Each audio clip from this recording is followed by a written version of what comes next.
पृथ्वी के जन्म से लेकर अभी तक न जाने कितने एस्टेरॉयड्स पृथ्वी से टकराए हैं, पर उनमें से एक या दो ही इतने बड़े थे जिनसे हमें डरने की ज़रूरत हो।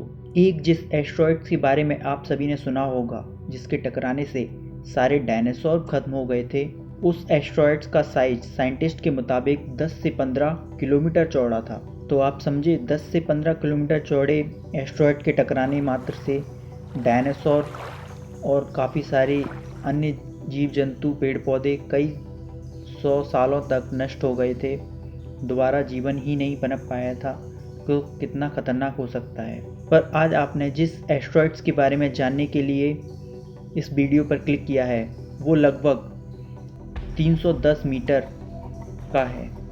तो एक सेकेंड वीडियो पॉज करके सोचो कि इसके टकराने से कितना नुकसान हो सकता है। सोचा क्या आपने? नहीं।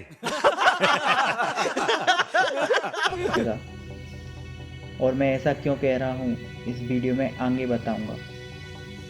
इस एस्टेरॉयड एपोफिस की खोज Roy A Tucker, David J Tholen and Fabrizio Bernardi ने किट पीक नेशनल ऑब्जर्वेटरी में 19 जून 2004 को की थी। इसके खोजे जाने से लेकर कुछ सालों बाद ही यह क्लियर हो गया था कि यह पृथ्वी के परिक्रमण पथ की ओर बढ़ रहा है। शुरू में इसे कोई नाम नहीं दिया गया था, पर जब साइंटिस्ट को लगा कि यह पृथ्वी के लिए बहुत खतरनाक साबित हो सकता है और इसकी लगातार स्टडी करनी ही होगी, तो फिर इसे 99942 एपोफिस नाम दिया गया। एपोफिस नाम रोम के गॉड से लिया गया है। से लेकर 2006 तक साइंटिस्ट ने इसकी स्टडी की और इसके पाथ और इसकी स्पीड से यह पता चला कि इसके 2.75 लगभग 2.5% से भी ज़्यादा चांस हैं पृथ्वी या मून से टकराने के। पर अब आप सोच रहे होंगे कि यह 2.75 चांसेस किस तरह से कैलकुलेट किए।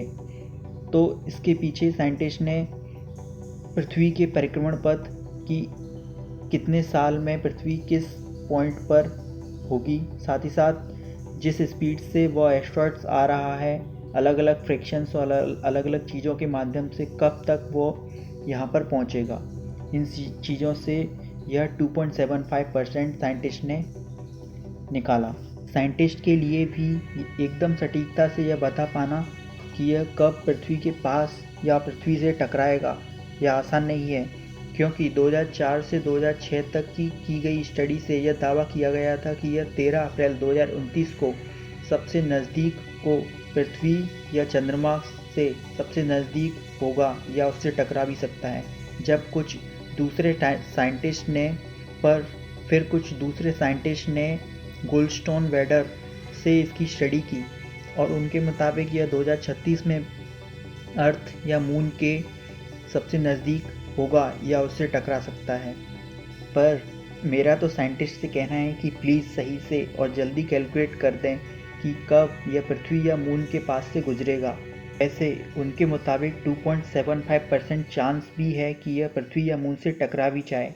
तो भाई लग गई वाट, क्योंकि साइंटिस्ट लगातार इस पर नज़र बनाए रखते हुए इसकी स्टडी कर रहे हैं और इसकी और पृथ्वी की परिक्रमण पथ की कैलकुलेशन करते हुए उन्हें यह लगता है कि यह पृथ्वी से 31,000 किलोमीटर दूर से गुजरेगा। अगर दूर से गुजरेगा तो वाकई कोई नुकसान नहीं है, लेकिन देखते हैं कि क्या होता है। पर वीडियो के एंड में आपको मैं एक आइडिया दे देता हूँ कि डायनासोर को ख़त्म करने वाले एस्टेरॉयड्स के मुताबिक 99942 एपोफिस कितना बड़ा है। असल में यह उस एस्टेरॉयड के साइज से 29 से 32 गुना छोटा है और वजन 6.1 × 10 किलोग्राम है। आपको अगर यह लग रहा है कि यह काफ़ी छोटा है तो इससे डरने की ज़रूरत नहीं है, लेकिन असल में सिर्फ इसका साइज इम्पैक्ट नहीं करता, इसकी जो स्पीड और वेलोसिटी से यह पृथ्वी से टकराता है वह सबसे अधिक नुकसानदायक होती है, क्योंकि जितनी स्पीड से यह पृथ्वी पर इम्पैक्ट करता है वह कई 100 न्यूक्लियर बॉम्ब्स के एक साथ फटने की विस्फोटक क्षमता के बराबर होता है। तो सोच लीजिए कि एक न्यूक्लियर हिरोशिमा और नागासाकी के लिए कितना खतरनाक था, तो कई 100 न्यूक्लियर बम्स का फटना जानलेवा बिल्कुल। तो आपने ये जाना कि एक एस्टेरॉयड्स का पृथ्वी पर टकराना कितना जानलेवा हो सकता है, पर इसका एक दूसरा पहलू भी है। खैर, एपोफिस जैसे और एस्टेरॉयड्स तो काफ़ी साइज़ में बड़े हैं, लेकिन अगर कोई छोटा एस्टेरॉयड्स पृथ्वी पर गिरता है तो उससे जितनी ज़्यादा नॉलेज हमें मिल सकती है, वह कल्पना भी नहीं की जा सकती। इसके लिए मैं इस वीडियो के बाद एक दूसरी वीडियो बनाने के लिए लग जाता हूँ, और आप इस वीडियो को लाइक कीजिए और स्पेस लाइफ चैनल को सब्सक्राइब कर दीजिए। बस।